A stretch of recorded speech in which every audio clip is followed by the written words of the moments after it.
नमामि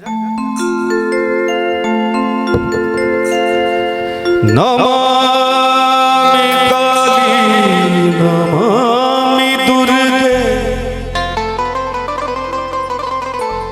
नमामि देवी महेश्वरी नमामि साक्षात् परब्रह्म नमामि तु सर्वेश्वरी।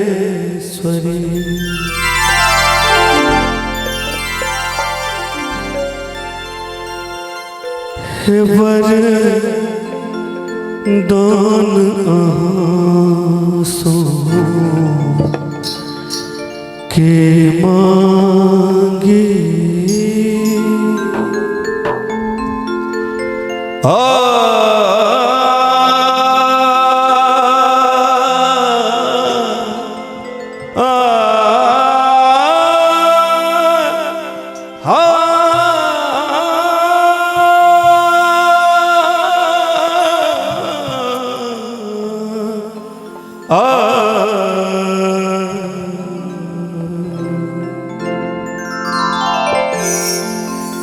हे वरदान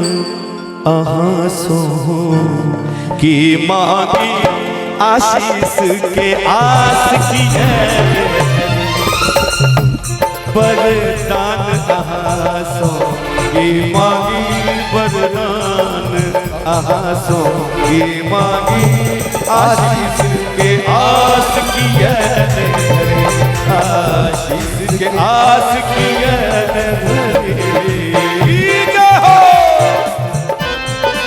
एक में प्रेम से कहियो सामने मैया की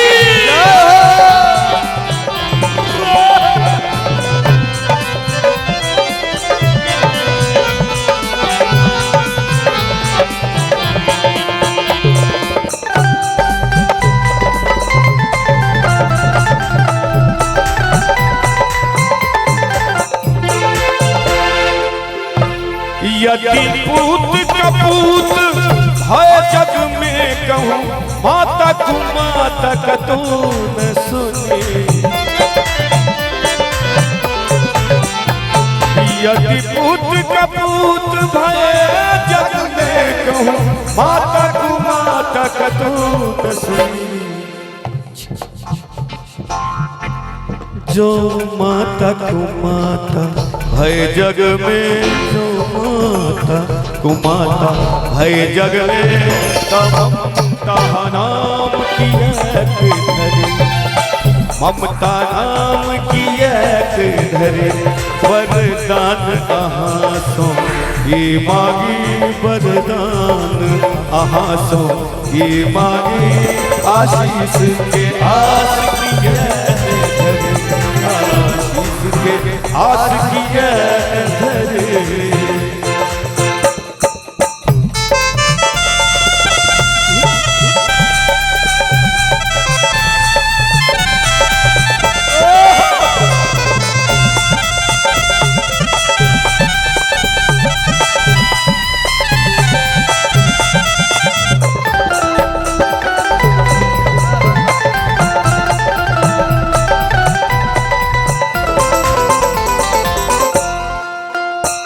हम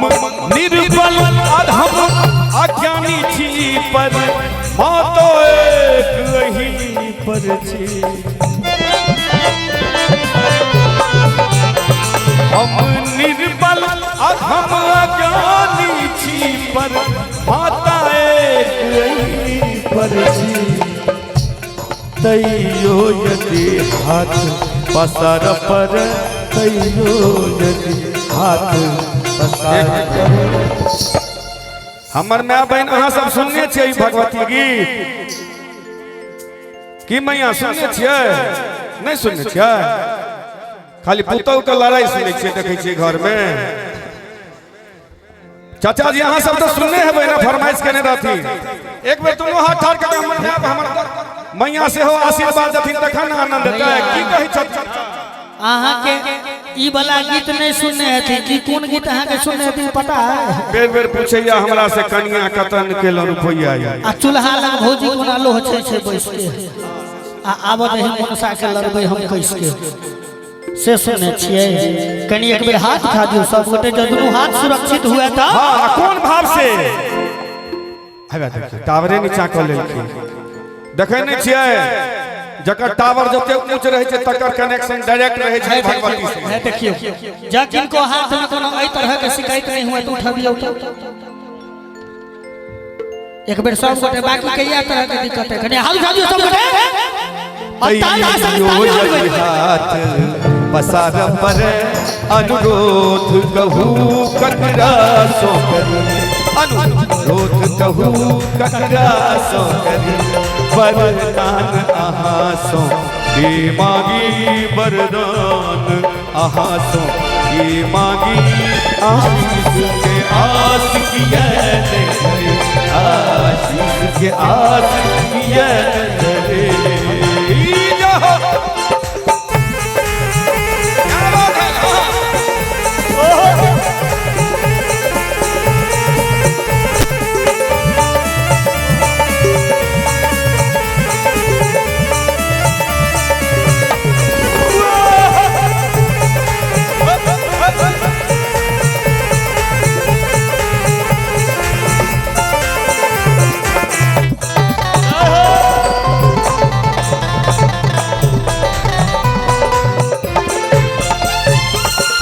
नहीं कियो जग में हेत रहल केकरा मोनक हम बात कही नहीं कियो जग में हेत रहल केकरा मोनक हम बात कही अनिसा रे म गम बा गम रे ग रे ग रे ग रे ग नि सा नि दा सा गा ग रे म म ग ब प म म द प नि नि दा गा दा नि दा नि दा प दा प म प म ग म ग रे ग रे सा नि सा दा नि सा नि सा दा नि सा नि सा नि सा नहीं कियो जग में हेत रहल केकरा मोनक हम बात कही दिलीप तर भंगिया के बिनती